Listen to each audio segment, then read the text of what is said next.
প্রিয় শিক্ষার্থীবৃন্দ, নিশ্চয়ই তোমরা ভালো আছো এবং বাসায় নিরাপদে আছো।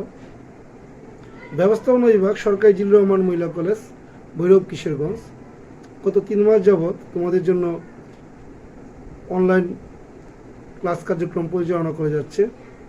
এরই ধারাবাহিকতায় আজকে তোমাদের MBA শেষ পর্বের একটি ক্লাস ডিজিটাল সিস্টেমে মাল্টিমিডিয়া প্রেজেন্টেশনের মাধ্যমে ক্লাসটি আমি নিব। তোমরা ক্লাসটি উপভোগ করো এবং ক্লাসটির সাথে থাকো। প্রিয় শিক্ষার্থী, অনলাইন ডিজিটাল ক্লাসে তোমাদের সকলকেই স্বাগতম। তো তোমরা সবাই দেখতে পাচ্ছ, স্বাগতম স্লাইডে আমি একটি ছবি সংযুক্ত করেছি। ছবিটি নিয়ে একটু তোমরা চিন্তা করো, কারণ আমাদের আজকের ক্লাসের টপিক্সের সাথে ছবিটির একটা নিবিড় সম্পর্ক রয়েছে। আমি আমার পরিচয় তোমাদের সাথে সেই নিচ্ছি। খোকন রায়, প্রভাষক ও বিভাগীয় প্রধান, ব্যবস্থাপনা বিভাগ, সরকারি জিল্লুর রহমান মহিলা কলেজ, ভৈরব, কিশোরগঞ্জ। পাঠ পরিচিতি। তো আজকে আমরা যে বিষয়ের উপর ক্লাস নেব সেটা হচ্ছে আন্তর্জাতিক বাণিজ্য, ইন্টারন্যাশনাল ট্রেড, MBA ব্যবস্থাপনা, অধ্যায় প্রথম।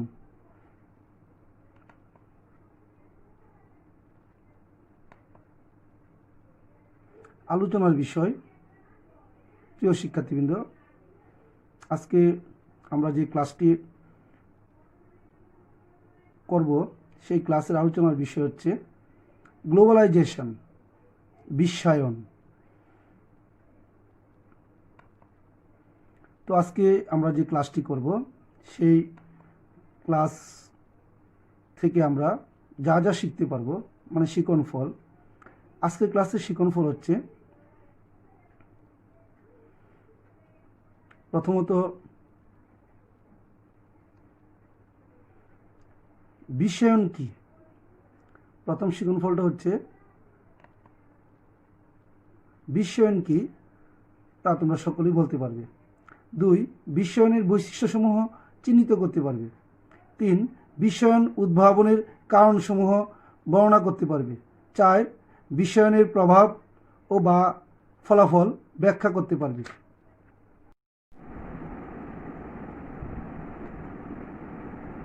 বিশ্বায়ন, গ্লোবালাইজেশন। বিশ্বায়ন ধারণাটি বেশ পুরানো হলেও বর্তমান সাড়া জাগানো একটি প্রত্যয়। গ্লোব শব্দটি প্রথম ব্যবহৃত হয় 1551 সালে এবং শব্দটি প্রথম ব্যবহৃত হয় 1776 সালে। গ্লোবালাইজেশন শব্দটি গ্লোব শব্দটি হতে এসেছে, যার অর্থ বিশ্ব বা পৃথিবী। গ্লোবালাইজেশন শব্দটির অর্থ বিশ্বায়ন বা বিশ্বকরণ। সাধারণ কথায় বিশ্বায়ন বলতে সমগ্র পৃথিবীর পুঁজি ও প্রযুক্তির অবাধ প্রবাহ, তথ্য প্রযুক্তির সম্প্রসারণ, অবাধ বাণিজ্য ও মুক্তবাজার অর্থনীতি, সামাজিক ও সাংস্কৃতিক কর্মকাণ্ডের বিশ্বব্যাপী অবাধ চলাচলের মাধ্যমে সমগ্র বিশ্বব্যাপী সেতুবন্ধন স্থাপনের প্রয়াসকেই বোঝায়।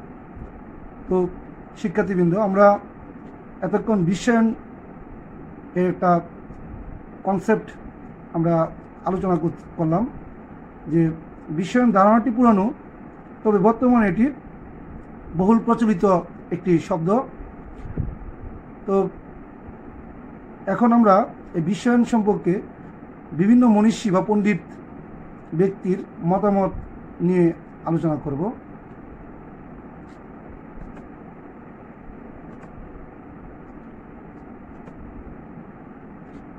মার্টিন এলব্রো তার ইন্ট্রোডাকশন টু গ্লোবালাইজেশন গ্রন্থে বলেন, বিশ্বায়ন হলো একটি সামগ্রিক কমিউনিটির মধ্যে সমস্ত বিশ্ববাসীকে নিয়ে আসার প্রক্রিয়া। তাহলে আমরা কি বুঝলাম? যে বিশ্বায়ন হলো একটি সামগ্রিক কমিউনিটির মধ্যে সমস্ত বিশ্ববাসীকে নিয়ে আসার প্রক্রিয়া।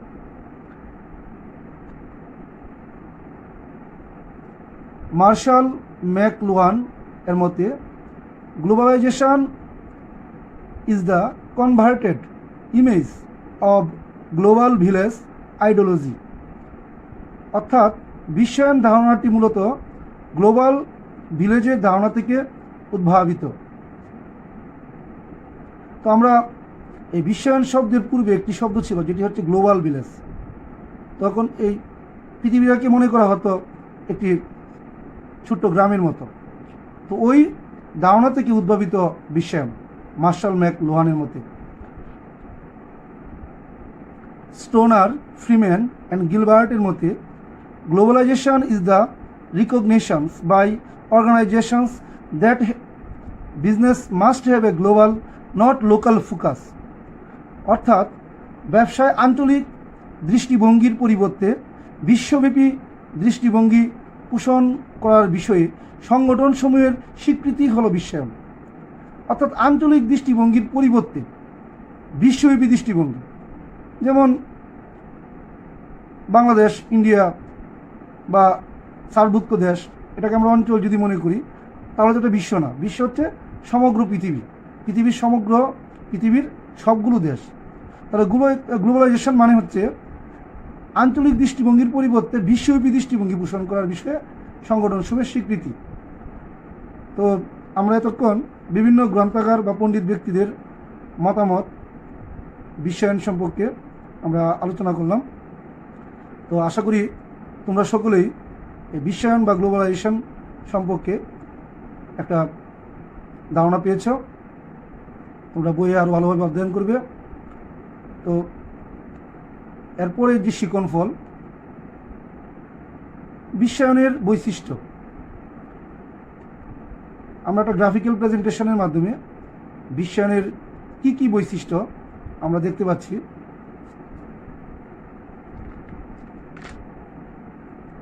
প্রথমত আমরা দেখতে পাচ্ছি যে অর্থনৈতিক প্রক্রিয়া, তারপর পুঁজির অবাধ প্রবাহ, তারপর তথ্যের অবাধ প্রবাহ, বিশ্ব সামাজিক সম্পর্ক, শ্রমের অবাধ প্রবাহ, পণ্যের অবাধ প্রবাহ, একক বাজার সৃষ্টি, জ্ঞান ও প্রযুক্তির বিশ্বমুখিতা। এগুলো হচ্ছে বিশ্বায়নের বৈশিষ্ট্য। সাম্প্রতিককালে বিশ্বায়ন কথাটি ব্যাপকভাবে ব্যবহৃত হচ্ছে, আমরা সবাই জানি। এই বিশ্বায়নের প্রকৃতি এবং মূল বৈশিষ্ট্যসমূহ আমরা আলোচনা করি। প্রথমত যে অর্থনৈতিক প্রক্রিয়া, বিশ্বায়নের সাথে রাজনীতি, সংস্কৃতি ও অন্যান্য আনুষঙ্গিক বিষয় জড়িত থাকলেও এটা মূলত একটি অর্থনৈতিক প্রক্রিয়া। কারণ বিশ্বায়ন বলতে সাধারণ মানুষ যা বুঝেন তা হলো অর্থনৈতিক লেনদেন। পৃথিবীর সব দেশের অর্থনীতি সম্পূর্ণভাবে উন্মুক্ত করে দেওয়া হবে। এতে দ্রব্য সামগ্রীর উৎপাদন, বন্টন, ভোগ ও বাজারজাতকরণ ইত্যাদি বিষয় সমগ্র বিশ্বের বাজার অর্থনীতির স্বাভাবিক প্রক্রিয়ায় পরিচালিত হবে। এটাই হচ্ছে অর্থনৈতিক প্রক্রিয়া। তারপর পুঁজির অবাধ প্রবাহ, পুঁজি বা মূলধনের অবাধ প্রবাহ তথা আন্তর্জাতিকরণ বিশ্বায়নের একটি অন্যতম প্রধান বৈশিষ্ট্য। অদ্যাবধি বহুজাতিক কোম্পানিগুলো বিশ্বের বিভিন্ন দেশে শিল্প ও বাণিজ্যে প্রত্যক্ষ বিনিয়োগের মাধ্যমে মূলধন বা পুঁজির আন্তর্জাতিক গতিশীলতার পথ সম্প্রসারিত করেছে। 3 নম্বর হচ্ছে তথ্যের অবাধ প্রবাহ। বিশ্বায়ন ও বাজার অর্থনীতির কল্যাণে তথ্য প্রযুক্তির ব্যাপক সম্প্রসারণ ঘটায় তথ্যের অবাধ প্রবাহ সম্ভব হচ্ছে। আমরা একটু বলে রাখি যে একসময় ইংরেজিতে একটি কথা ছিল যে নলেজ ইজ পাওয়ার। বর্তমানে নলেজ ইজ পাওয়ার ঠিক আছে, কিন্তু এখন information and technology is power, অর্থাৎ তথ্য এবং প্রযুক্তি হচ্ছে বর্তমান সময়ে শক্তি। তো তথ্যের অবাধ প্রবাহ যদি থাকে তাহলে একটা দেশ খুব দ্রুত বিশ্বের সাথে তাল মিলিয়ে এগিয়ে যেতে পারবে। এটি হচ্ছে বিশ্বায়নের সুবিধা। তো সেক্ষেত্রে উপগ্রহ, টেলিযোগাযোগ ব্যবস্থা, ইন্টারনেট, কম্পিউটার প্রযুক্তির সমন্বয়ে বিশ্বজুড়ে এক ব্যাপক যোগাযোগ নেটওয়ার্ক গড়ে উঠেছে। তারপর বিশ্ব সামাজিক সম্পর্ক। বিশ্বায়নের মাধ্যমে বিশ্ব সামাজিক সম্পর্কের এবং বিনিময়ের ব্যক্তি গভীরতা, গতি এবং প্রভাবসমূহের পরিবর্তনের সাথে ক্রমশই বাড়ছে। বিশ্বায়নে এটি আরেকটি উল্লেখযোগ্য বৈশিষ্ট্য। তারপর শ্রমের অবাধ প্রবাহ। বিশ্বায়নের প্রভাবে সমগ্র পৃথিবী একটি গ্রাম আর শ্রম একটি পণ্য। তাই বিশ্বায়ন ব্যবস্থায় বিশ্বের যে কোনো প্রান্ত থেকে অন্য প্রান্তে শ্রম চলাচল করতে পারে অবাধে। তো আমরা যেমন আমাদের দেশে আমরা সবাই জানি যে বর্তমানে শ্রম রপ্তানির মাধ্যমে সর্বোচ্চ রেমিটেন্স অর্জন হয়। এটা একমাত্র সম্ভব হয়েছে কিসের কারণে? এই বিশ্বায়নের কারণে। তো আমাদের দেশের শ্রমিক মালয়েশিয়া যাচ্ছে, আমাদের দেশের শ্রমিক সৌদি আরব যাচ্ছে, আমাদের দেশের শ্রমিক কানাডা যাচ্ছে, আমাদের ইতালি যাচ্ছে। তো এটা বিশ্বায়নেরই একটি ফসল। পণ্যের অবাধ প্রবাহ। বিশ্বায়নের কারণে বাণিজ্য উদারীকরণ প্রক্রিয়ায় আমদানির উপর সব ধরনের নিয়ন্ত্রণ তুলে নিতে সব দেশ একমত হয়েছেন। ফলে বিশ্বের বিভিন্ন দেশে উৎপাদিত পণ্য সামগ্রী অবাধে এক দেশ থেকে অন্য দেশে প্রবাহিত হচ্ছে। বিভিন্ন দেশের বাজার উন্মুক্তকরণের মাধ্যমে দ্রব্য সামগ্রীর অবাধ প্রবাহ নিশ্চিত করাই বিশ্বায়নের অন্যতম লক্ষ্য। তারপর একক বাজার সৃষ্টি। সমগ্র বিশ্বকে ব্যবসার একটি একক ক্ষেত্র তৈরির লক্ষ্যে বিশ্বের বিভিন্ন দেশের অবস্থানগত দূরত্ব কমিয়ে এনে বিশ্বব্যাপী এক বাজার সৃষ্টি ও তার বিকাশ সাধন করা বিশ্বায়নের আরেকটি গুরুত্বপূর্ণ বৈশিষ্ট্য। সমগ্র বিশ্বে বাজার একটা হবে এবং এই বাজারে পৃথিবীর সব দেশের পণ্য অবাধে চলাচল করবে। এটাই হচ্ছে বিশ্বায়নের সবচেয়ে গুরুত্বপূর্ণ সুবিধা। তারপর জ্ঞান ও প্রযুক্তির বিশ্বমুখিতা। এই বিশ্বায়নের আরেকটি গুরুত্বপূর্ণ বৈশিষ্ট্য হলো বিশ্বায়ন ব্যবস্থা সমগ্র বিশ্বকে একমুখী করার লক্ষ্যে জ্ঞান, পুঁজি ও প্রযুক্তির বিশ্বমুখী প্রবাহ নিশ্চিত করা।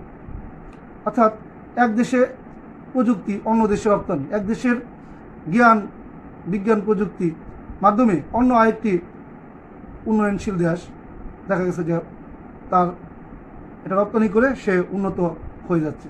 এটি হচ্ছে বিশ্বায়নের গুরুত্বপূর্ণ বৈশিষ্ট্য। তো প্রিয় শিক্ষার্থী, আমরা এতক্ষণ বিশ্বায়নের বৈশিষ্ট্য সম্পর্কে আলোচনা করলাম। আশা করি তোমরা আলোচনা মনোযোগ সহকারে শুনেছ এবং এই সম্পর্কে তোমাদের একটা প্রাথমিক আইডিয়া হয়েছে। তোমরা তোমাদের নির্দিষ্ট বই থেকে তোমরা এই বিশ্বায়নের বৈশিষ্ট্য সম্পর্কে আরও সম্যক ধারণা নিয়ে নিবে। তারপর আজকে আমাদের যে শিকন ফল সেটি হচ্ছে বিশ্বায়নের উদ্ভবের কারণসমূহ।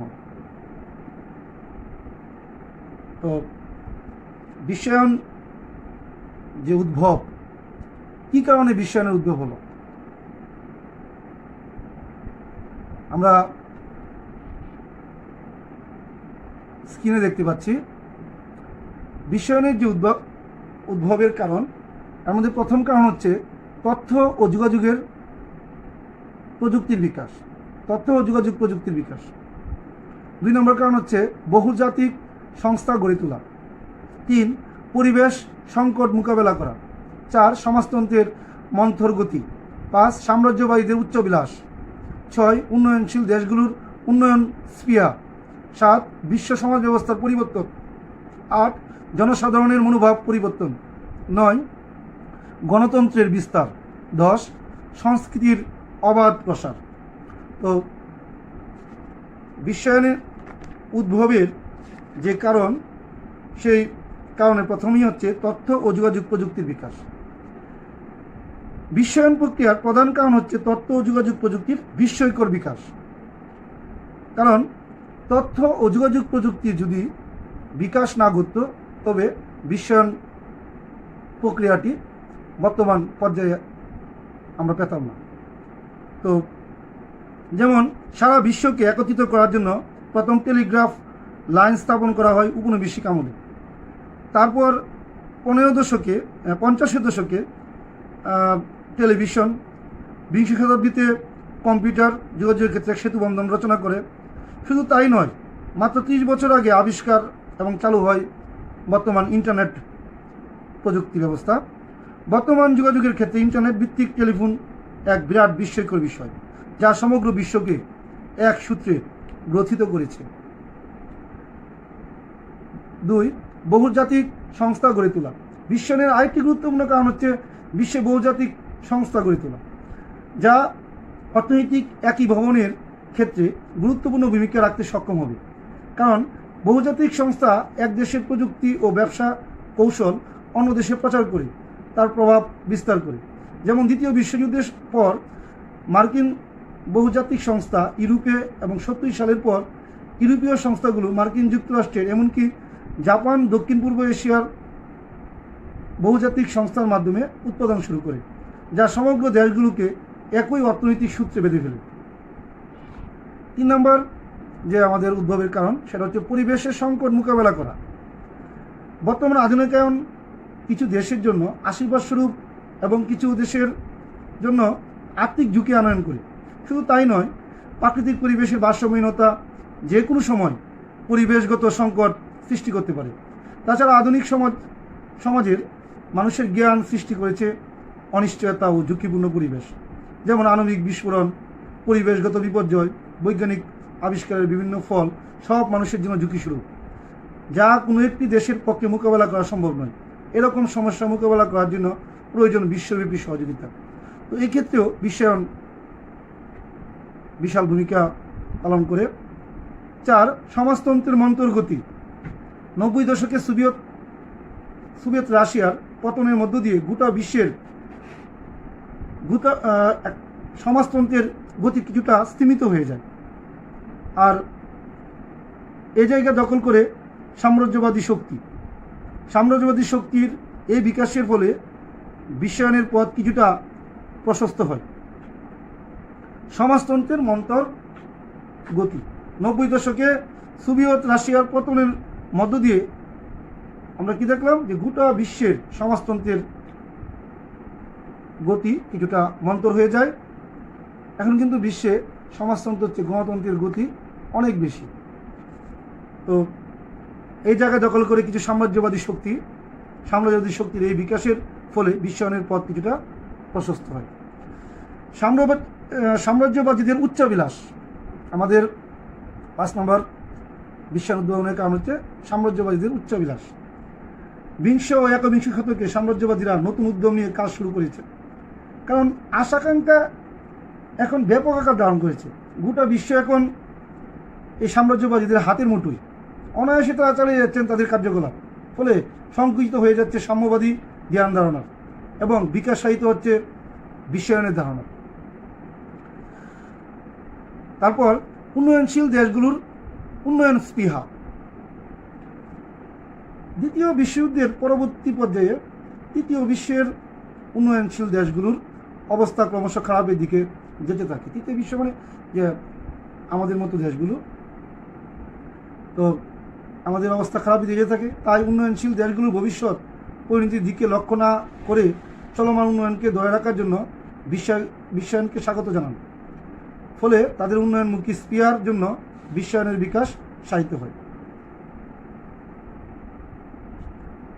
7 নম্বর কারণ হচ্ছে বিশ্ব সমাজ ব্যবস্থার পরিবর্তন।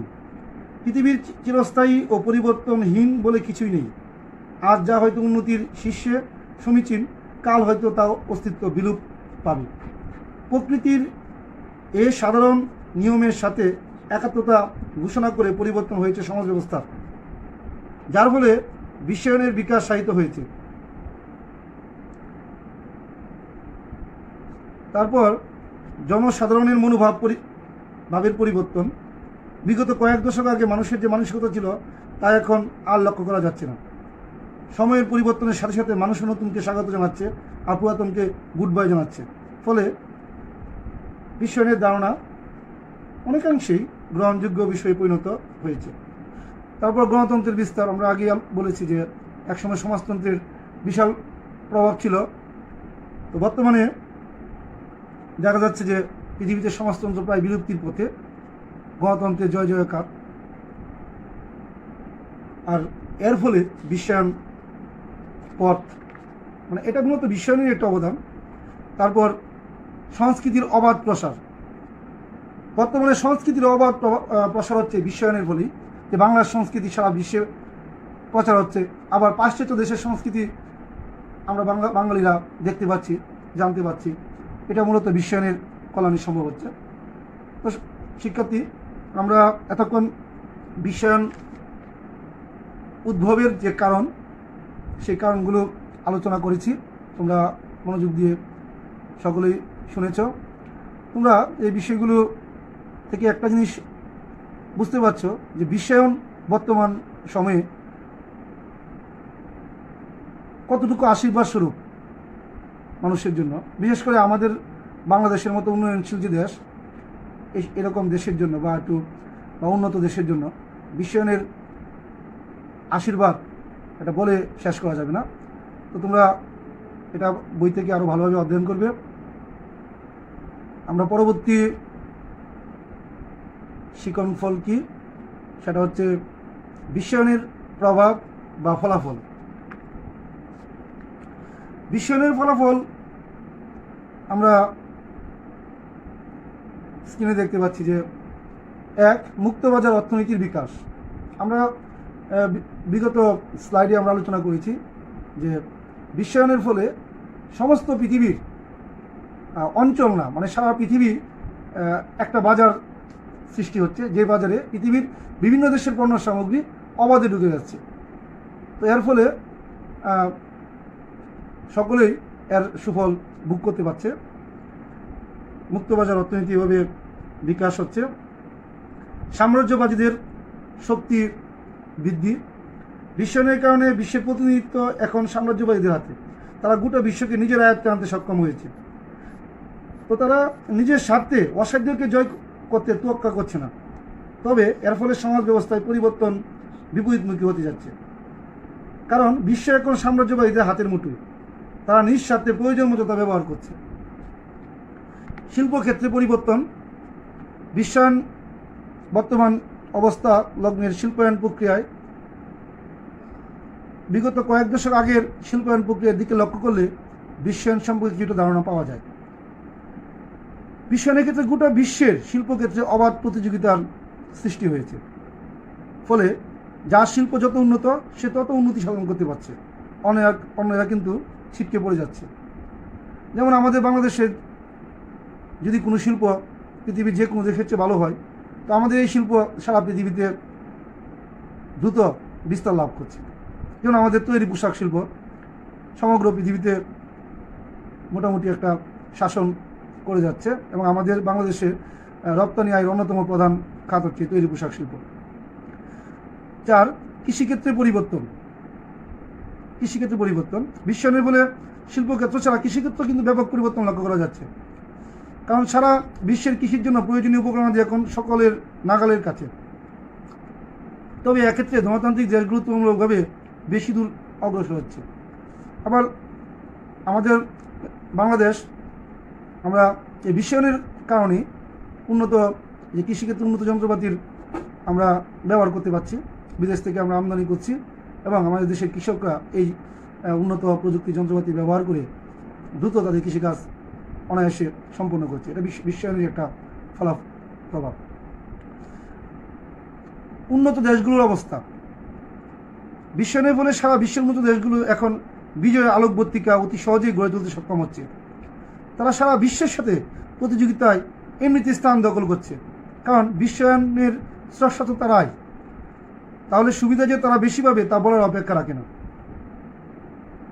তারপর বিশ্ব যোগাযোগ ব্যবস্থার উন্নতি। বিশ্বায়নের ফলে বিশ্ব যোগাযোগ ব্যবস্থার বিরাট পরিবর্তন সাধিত হয়েছে। আমরা এখন তথ্য প্রযুক্তি প্রয়োগ করে বিশ্ব যোগাযোগ ব্যবস্থা যা দূরতিগম্য ছিল তা প্রয়োজন মতো ব্যবহার করতে পারছি। ফলে যে ক্ষেত্রে অতীতের যোগাযোগ ব্যবস্থা হচ্ছে বর্তমান একবিংশ শতকের যে যোগাযোগ ব্যবস্থার উন্নয়ন ক্ষেত্রে মানে বিশাল গতির বৃদ্ধি পেয়েছে। আমরা মুহূর্তের মধ্যে পৃথিবীর যে কোনো দেশের যে কোনো তথ্য আমরা পেয়ে যাচ্ছি। তারপর তথ্য প্রযুক্তির উন্নতি। তথ্য আদান প্রদানের ক্ষেত্রে বিশ্বায়নের বিরাট প্রভাব রয়েছে, কারণ অবাধ তথ্য প্রযুক্তির বিকাশের ফলে যে দেশ যত প্রযুক্তির দিকে অগ্রগামী, তারা তত উন্নয়ন করতে সক্ষম হচ্ছেন। আবার পাশাপাশি তবে প্রতিযোগিতায় টিকতে না পেরে পিছনে পড়ে যাচ্ছে উন্নয়নশীল দেশগুলো। সন্ত্রাসবাদী কার্যকলাপে বৃদ্ধি। বিশ্বায়নের ফলে যদিও অনেকটা সুবিধা হয়েছে, তবে বিরূপ প্রভাব তো থেকে যায়। তথ্য প্রযুক্তি বিকাশের ফলে এখন সন্ত্রাসবাদী কার্যকলাপের মাত্রাও কিন্তু ব্যাপক বৃদ্ধি পাচ্ছে। গোটা বিশ্ব সন্ত্রাস মোকাবেলার জন্য কঠোর পদক্ষেপ নিতে এখন বাধ্য হচ্ছে। এটা বিশ্বায়নের একটা কুপ্রভাব। বিশ্বায়ন বিরোধীদের আন্দোলনের মাত্রা বৃদ্ধি। একবিংশ শতাব্দীর জন্য আশীর্বাদ হলেও বিশ্বের সাম্রাজ্যবাদীদের কাছে এর গ্রহণযোগ্যতা নেই। তাই বিশ্বের সাম্যবাদী মানুষগুলো বিশ্বায়নের ধারণার বিরুদ্ধে প্রতিবাদে সোচ্চার হচ্ছে, কিন্তু তারা এই সাম্রাজ্যবাদীদের আগ্রাসী নীতির সাথে তাল মিলিয়ে চলতে পারছে না, পারবে না। তো বিশ্বায়ন বিরোধীদের আন্দোলন এটা চলতে থাকবে। তবে আমার মনে হয় এর পাশাপাশি এই পিছিয়ে পড়া দেশগুলো চেষ্টা করতে হবে যেন তথ্য প্রযুক্তির ক্ষেত্রে দ্রুত উন্নতি সাধন করা যায়। 10. ধনবৈষম্যের সৃষ্টি। বিশ্বায়নের একটি খারাপ প্রভাব হলো বিশ্বে ব্যাপক ধন বৈষম্য সৃষ্টি, এবং 11 নম্বর হচ্ছে সাংস্কৃতিক আগ্রাসন। বিশ্বায়নের সাংস্কৃতিক আগ্রাসন সৃষ্টি করছে, যে প্রত্যেক দেশে নিজস্ব কিছু সাংস্কৃতিক ঐতিহ্য থাকে। বিশ্বায়নের ফলে দেখা যাচ্ছে যে যেন আমাদের বাংলাদেশ আমাদের নিজস্ব সংস্কৃতির পরিবর্তে পাশ্চাত্য সংস্কৃতি আমাদের সংস্কৃতির উপর রীতিমতো বিশাল প্রভাব সৃষ্টি করছে। এটা হচ্ছে একটা কুপ্রভাব। তো প্রিয় শিক্ষার্থী, আমরা এতক্ষণ বিশ্বায়নের যে প্রভাব বা ফলাফল সম্পর্কে আমরা বিস্তারিত আলোচনা করলাম। তোমরা এই বিষয়গুলো আরেকটু মনোযোগ সহকারে অধ্যয়ন করবে, তাহলে তোমরা বিশ্বায়ন প্রভাব বা ফলাফল সম্পর্কে সম্যক ধারণা অর্জন করতে পারবে।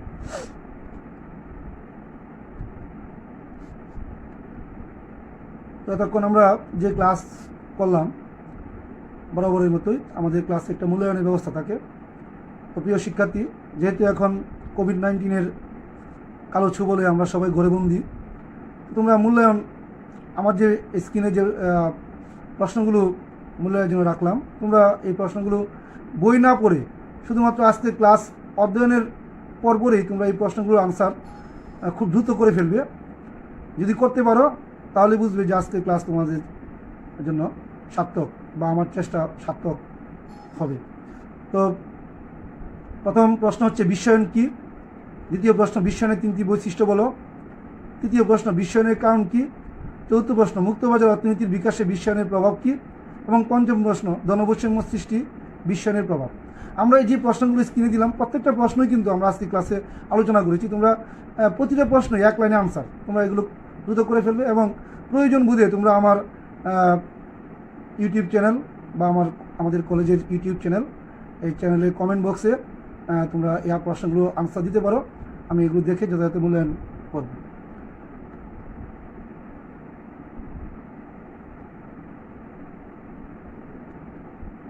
তো আমাদের আজকের ক্লাস একদম শেষ পর্যায়ে। আমি তোমাদের আজকের ক্লাস থেকে কিছু হোমওয়ার্ক দিয়ে দিচ্ছি।